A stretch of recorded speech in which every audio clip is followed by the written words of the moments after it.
for those that didn't hear, 7:30, possibly more.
Mic check, 1, 2, 3. 1, 2, 3, 4, 5, 6, 7, 8, 9, 10. 1, 2, 3, 4, 5, 6, 7, 8, 9, 10.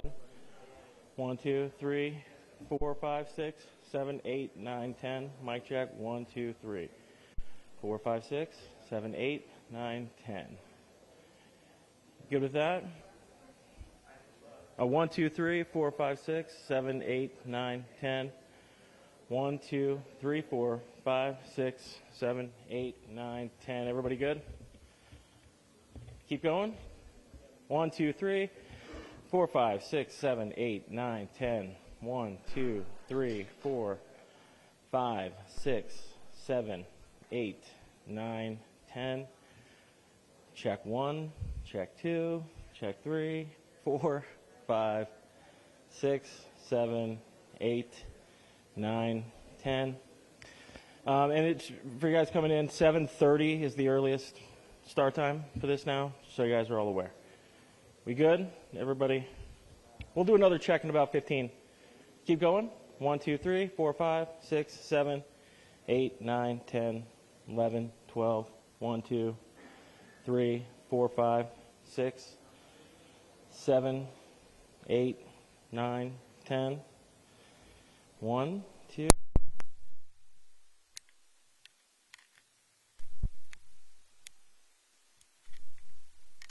One, two.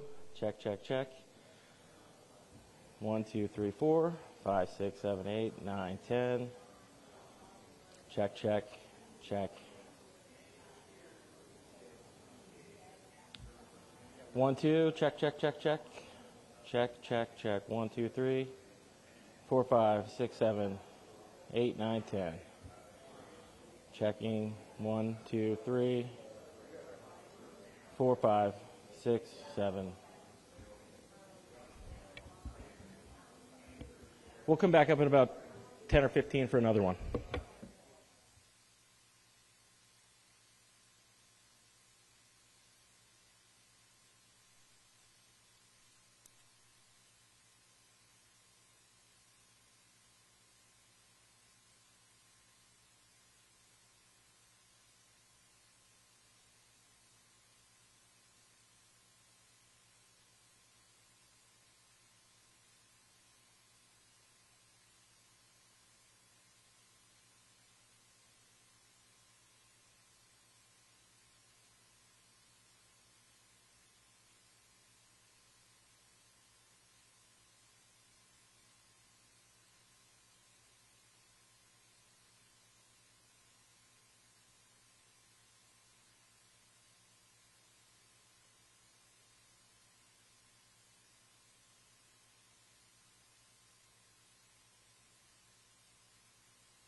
Check, check, check. 1, 2, 3, 4, 5, 6, 7, 8. Check, check, check. 1, 2, 3, 4, 5, 6, 7, 8, 9, 10.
Test, test, test, test.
Check, check, check.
Check 1 2.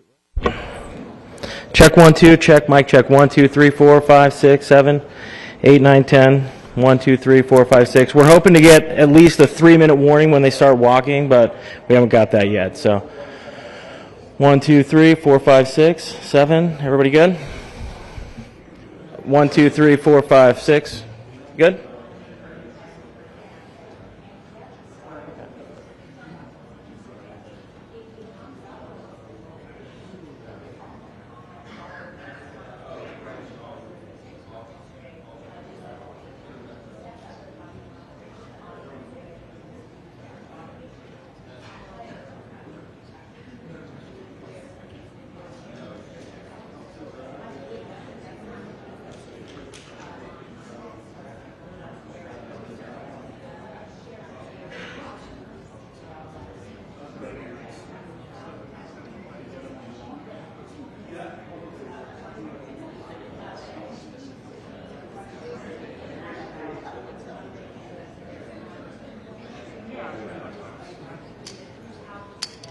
You're right.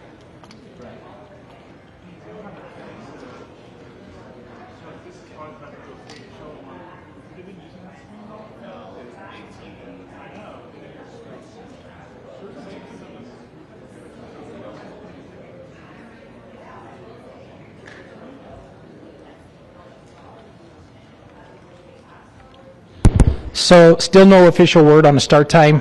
We will try to give at least a 5-minute warning on that, but we'll do our best on that. So.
Check 1 2. Mic check 1 2 3 4 5 6 7 8 9 10. Mic 1 2 3 4 5 6 7 8 9 10. Check 1 2 1 2 3 4.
Hello, hello, testing, testing. Hi, everyone. We are 4 minutes out from starting the press conference. Thank you.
Good morning, ladies and gentlemen. At today's press conference, we will hear from Governor Cox, FBI Director Kash Patel, and Sheriff Mike Smith. We also have with us Utah DPS Commissioner Bo Mason, Lieutenant Governor Deidre Henderson, FBI Special Agent in Charge Robert Bowles, and local and federal law enforcement partners. Following the remarks today, Governor Cox, Director Patel, and Commissioner Mason will take questions. Thank you.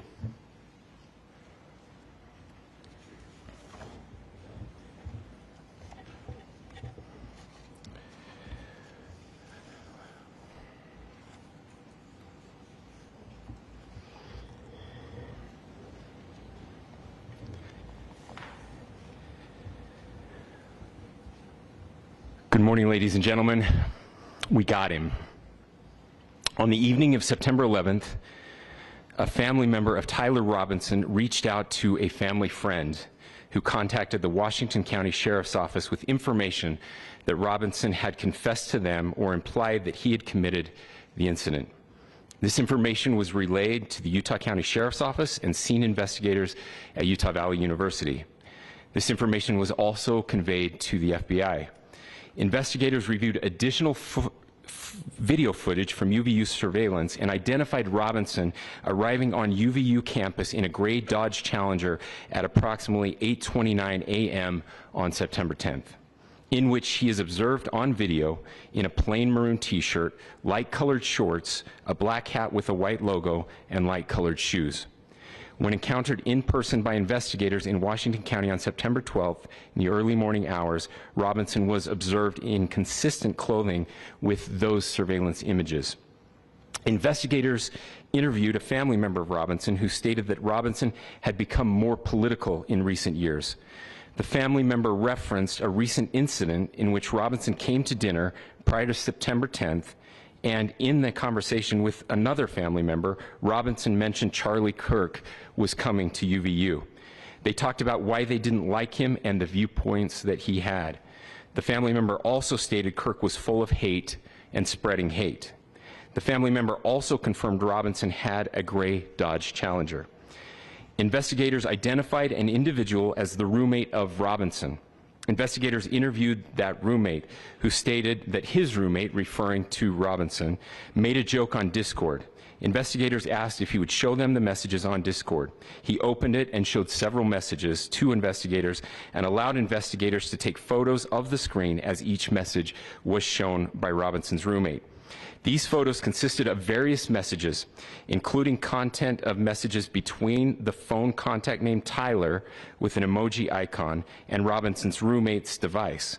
The content of these messages included messages affiliated with the contact Tyler, stating a need to retrieve a rifle from a drop point, leaving the rifle in a bush, messages related to visually watching the area where a rifle was left, and a message referring to having left the rifle wrapped in a towel.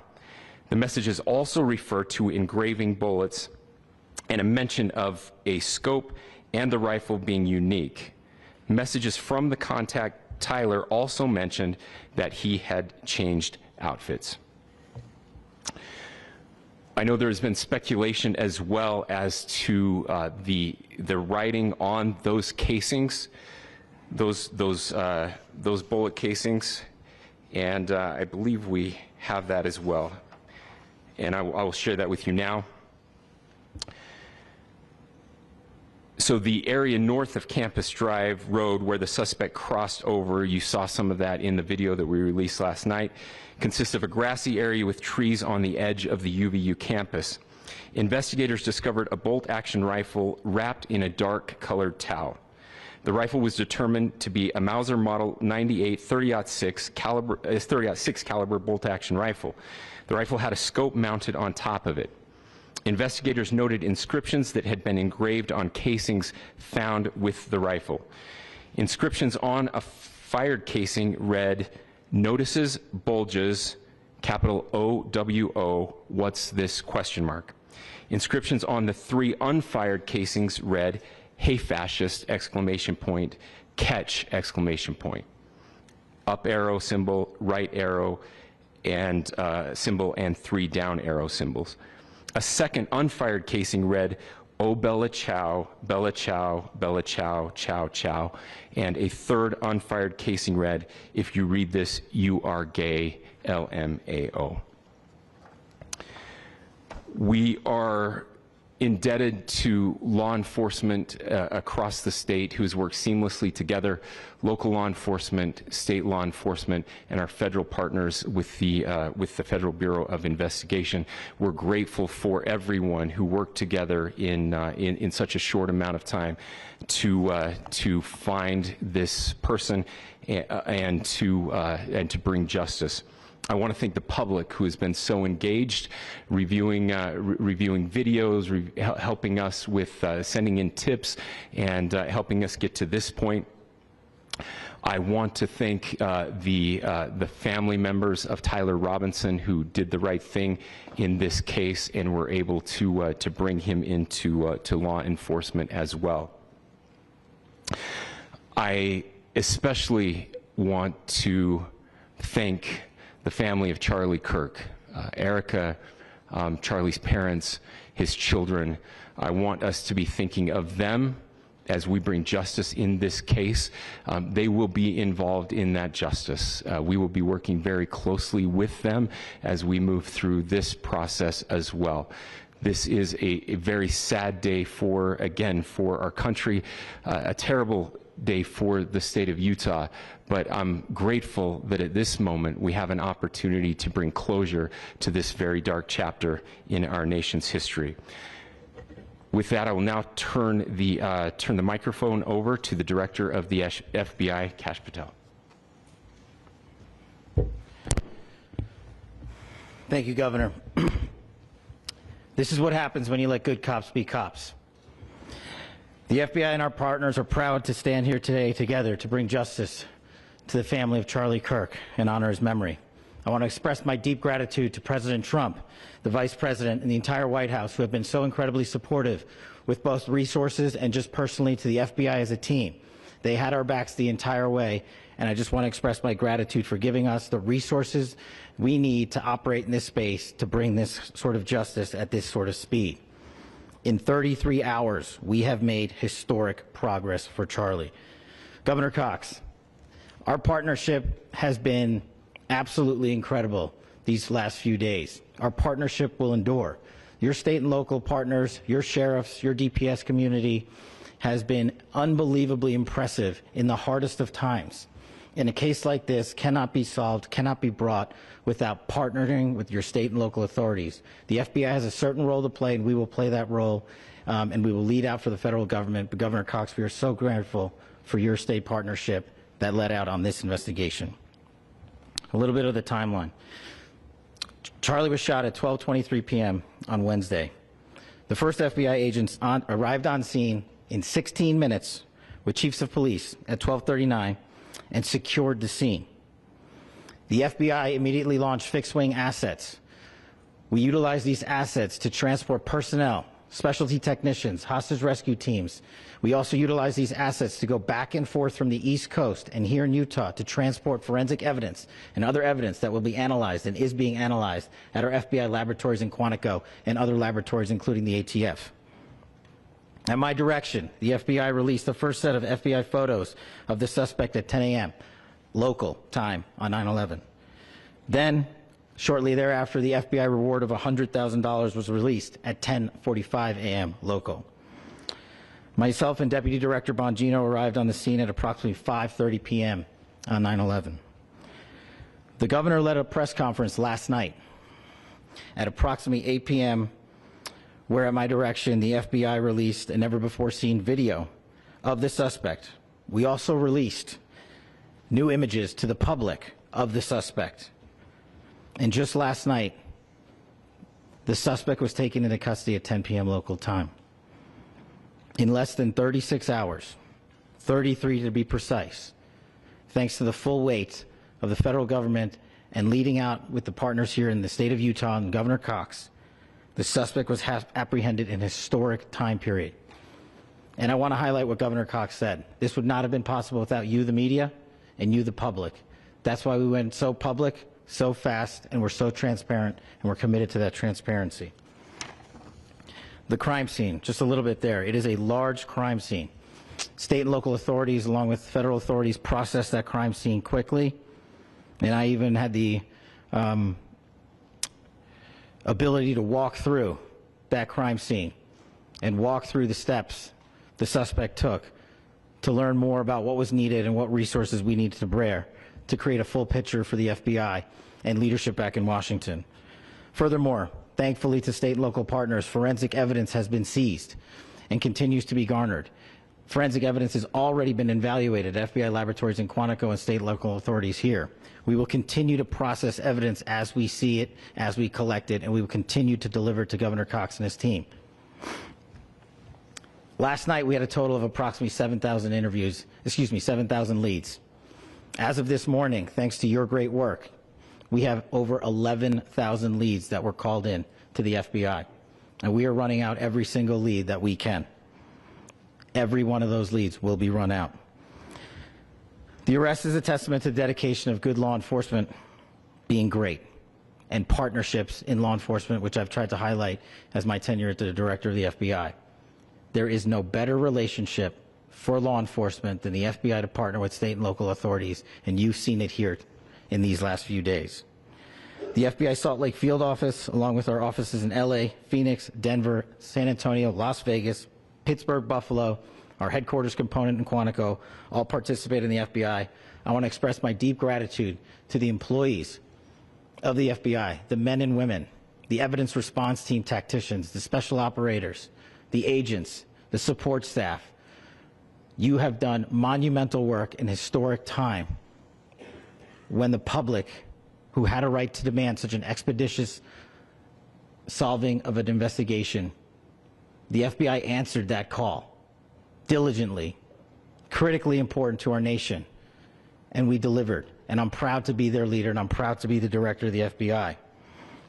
This is very much an ongoing investigation, as the governor said, and we will continue to work with state and local authorities to develop the investigation, to provide them the evidence they need for their ongoing prosecutions, and we will be here to answer every call they absolutely have, as long as it takes, for as long as we need to find and apprehend whatever suspects were involved in this crime. Lastly, to my friend Charlie Kirk, rest now, brother. We have the watch, and I'll see you in Valhalla.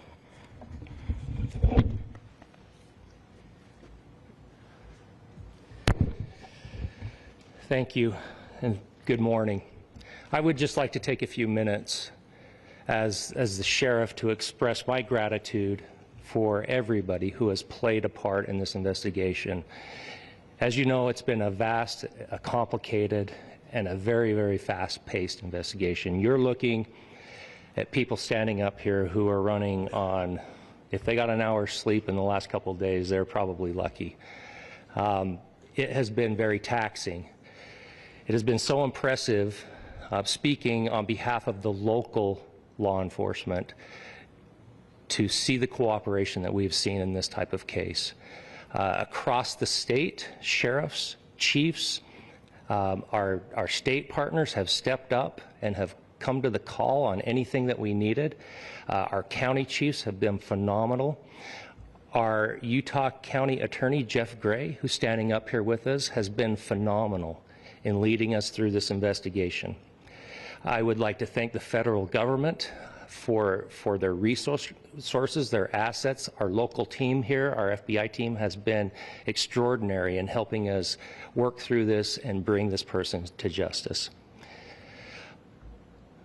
Most of all, I would like to thank the public, and specifically, I would like to thank the public who turned to prayers and who turned to positiveness for us. I would like to thank them on behalf of the law enforcement community, because we needed those prayers. That's what we needed to get through this. We needed your support, and you gave it to us. We needed your patience, and you gave it to us. And I would like to thank you for the Kirk family, because that's what they need, is your support and your prayers, and that will get us through all of this. So thank you, everybody, for everybody that have stepped up. We've had such a phenomenal response to this. Thank you.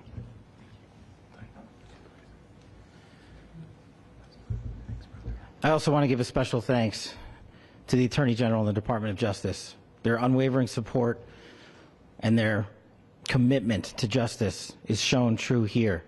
And without AG Bondi and Deputy Attorney General Todd Blanche and the resources they brought to bear, we would not have been able to complete our mission. And I just want to say special thanks. It's an honor to be a part of the Department of Justice. Thank you again to our incredible law enforcement team who has worked so hard. Sheriff, I got a solid 90 minutes last night, so I'm probably the most well-rested person up here. Ladies and gentlemen, I get the microphone, so I hope you'll permit me a moment just to share a few more thoughts about where we are and how we got here and maybe a little bit of where we go from here. I don't want to get too preachy, but I think it's important that we, with eyes wide open, understand what's happening in our country today. I've heard people say, well, why are we so invested in this? There's violence happening all across our country. And violence is tragic everywhere, and every life taken is a child of God who deserves our love and respect and dignity. This is certainly about the tragic death, political assassination of Charlie Kirk, but it is also much bigger than an attack on an individual. It is an attack on all of us. It is an attack on the American experiment. It is an attack on our ideals. This cuts to the very foundation of who we are, of who we have been, and who we could be in better times. Political violence is different than any other type of violence for lots of different reasons. One, because in the very act that Charlie championed of expression, that freedom of expression that is enshrined in our founding documents, in having his life taken in that very act, makes it more difficult for people to feel like they can share their ideas, that they can speak freely.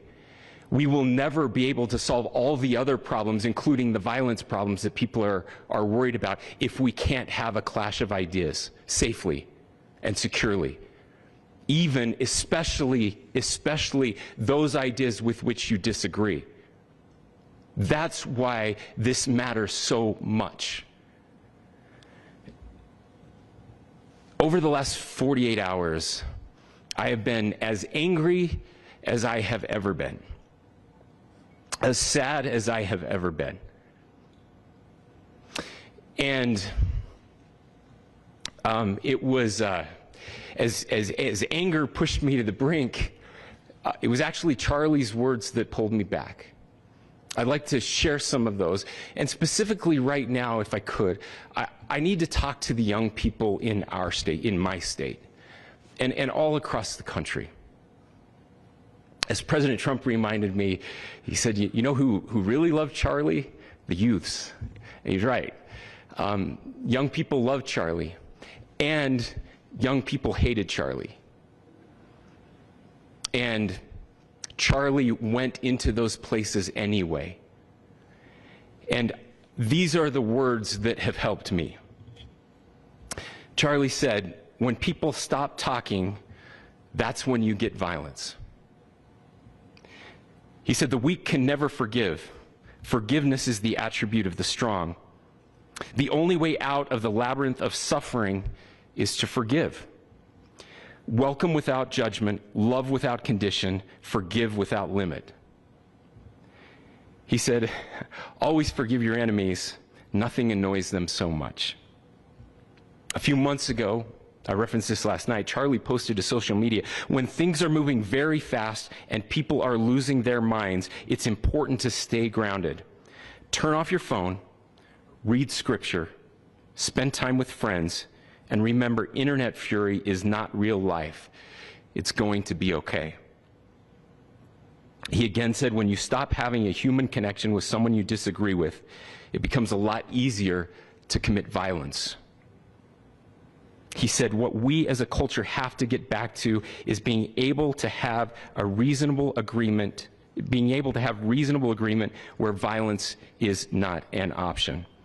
Now, again, to my young friends out there, you are inheriting a country where politics feels like rage. It feels like rage is the only option. But through those words, we have a reminder that we can choose a different path. Your generation has an opportunity to build a culture that is very different than what we are suffering through right now. Not by pretending differences don't matter, but by embracing our differences and having those hard conversations. I think we need more moral clarity right now.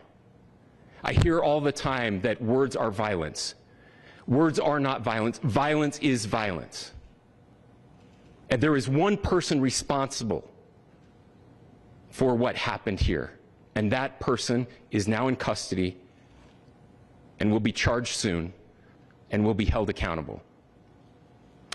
And yet, all of us have an opportunity right now to do something different. I want to thank my fellow Utahns. This bad stuff happens. For 33 hours, I was praying that if this had to happen here, that it wouldn't be one of us. That somebody drove from another state, somebody came from another country. Sadly, that prayer was not answered the way I had hoped for, just because I thought it would make it easier on us if we could just say, hey, we don't do that here. And indeed, Utah is a special place. We lead the nation in charitable giving. We lead the nation in service every year. But it did happen here.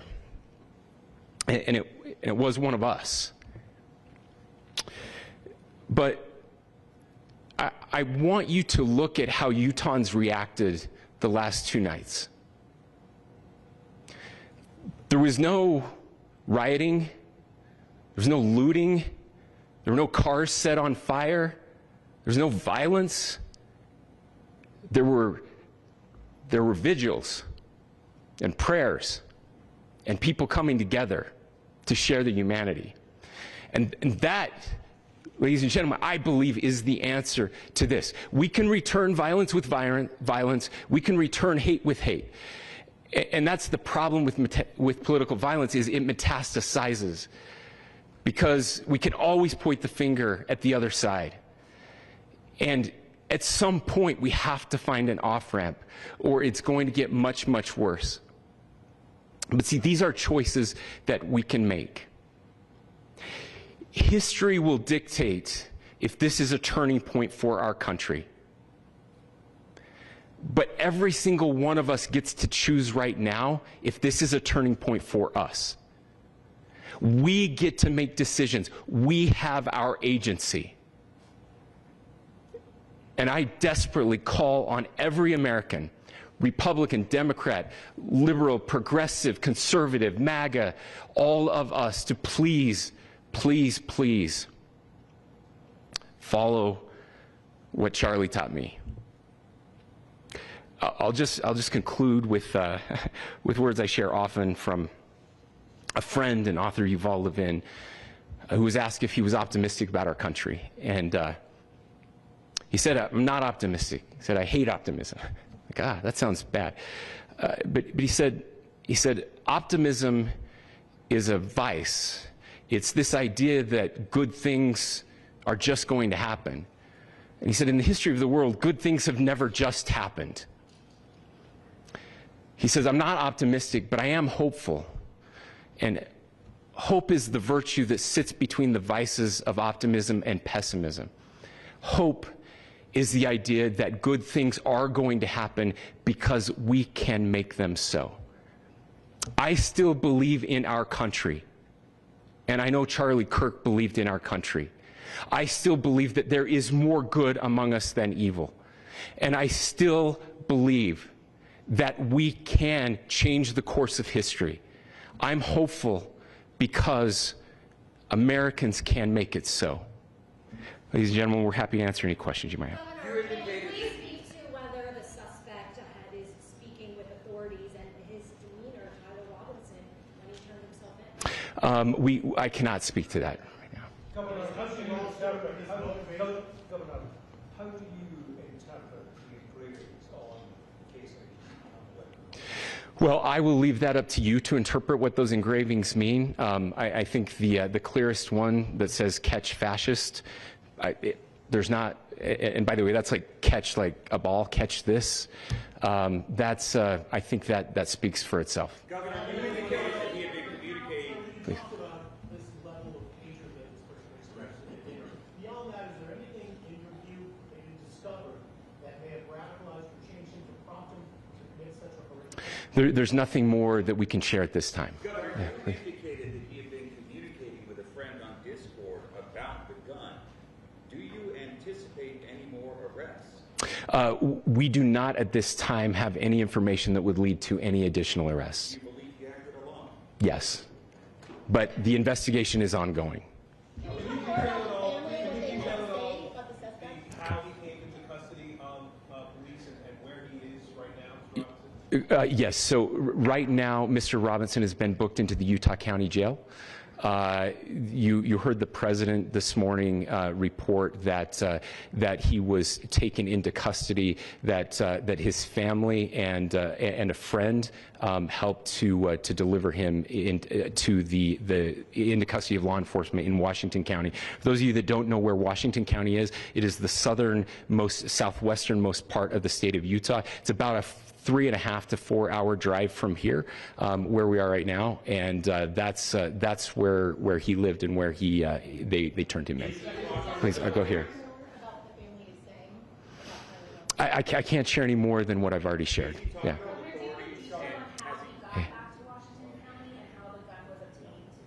So how we obtained the gun? The gun was found here. So I don't have much more details on that. We do know that he drove. We had his car here on campus, and then we had his car going south back to the St. George. It's actually the city of Washington in Washington County. Is he talking with authorities and did he discuss a loading? I'm sorry? We don't have any information that would lead us to believe that. Yes, in fact, it was just released. Yes. Is he talking with authorities and did he discuss a motive? I can't answer that right now. Yeah, thank you. Over here.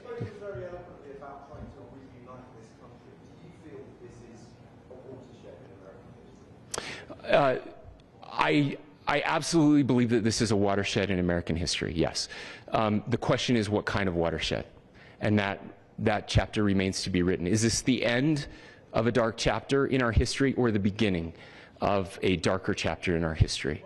Look, I mean, if you look at true political assassinations in this country of someone of this stature, this feels a lot like the late 60s, and having one so gruesomely displayed on camera in all of our hands and in all of our pockets. We are not wired as human beings biologically, historically. We have not evolved in a way that we are capable of processing those types of violent imagery. And by the way, we've seen another one with a gruesome stabbing very recently that went viral. This is not good for us. It is not good to consume. Social media is a cancer on our society right now. And I would encourage, again, I would encourage people to log off, turn off, touch grass, hug a family member, go out and do good in your community. That is happening, and it's happening organically right now. I had a friend in a small city in Utah who said, we're getting together, the Republicans and Democrats in my little town are getting together to have a discussion tonight, last night, just to find a way to find their better angels. So yes, this could be, I mean, you know, again, you have to go back to JFK to have seen a video live of something like this happening. I wasn't born until 1975, but I know that things were really dark in the late 60s. Sorry to some of you. I know some of you were there. This is our moment. Do we escalate, or do we find an off-ramp? And again, it's a choice.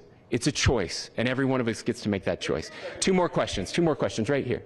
Could we clarify that the release of those enhanced images at 8 p.m., the timeline that Director Patel gave us, led to the arrest at 10 p.m.? Is there a direct connection between those two events? I cannot comment if there is a direct connection or not, but all I can say is that that through some process, the family came to know that this had happened. One more thing, Governor. Could you just clarify the clothing issue you mentioned earlier? Was he changing outfits? Correct. Yes, yes. So, so when he's first spotted on campus, he has different clothing on, and then he changes clothing on the roof, and then changed back into that clothing at some point, so that when he was apprehended, when he was arrested, the clothing matched the clothing he had on before the shooting here at UVU. Last question here. Yes. The suspect was freshly caught. Can you kind of tell us a little bit more about where, and was he a student here at this university, and is there any history of mental illness? Yeah. So. I don't have any information on the mental illness part. He was not a student here at UVU. He was living and had lived for a long time with his family in Washington County, in the southernmost part of our state. Thank you, everyone, for your great work in getting this information out. I would just say, process-wise, this may be important. I know many of you aren't familiar with the process in Utah. I think it's important that you understand that. Basically, we have 3 days for charging documents to be filed. A CI will be filed. We'll have more information then, more detailed information as those charging documents are filed in preparation for a preliminary hearing. So 3 days. So we would anticipate then that early next week those charging documents will be filed. We will obviously be working. The county attorney will be working very closely with Mr. Kirk's family as those documents and decisions are prepared and made. Thanks, everyone.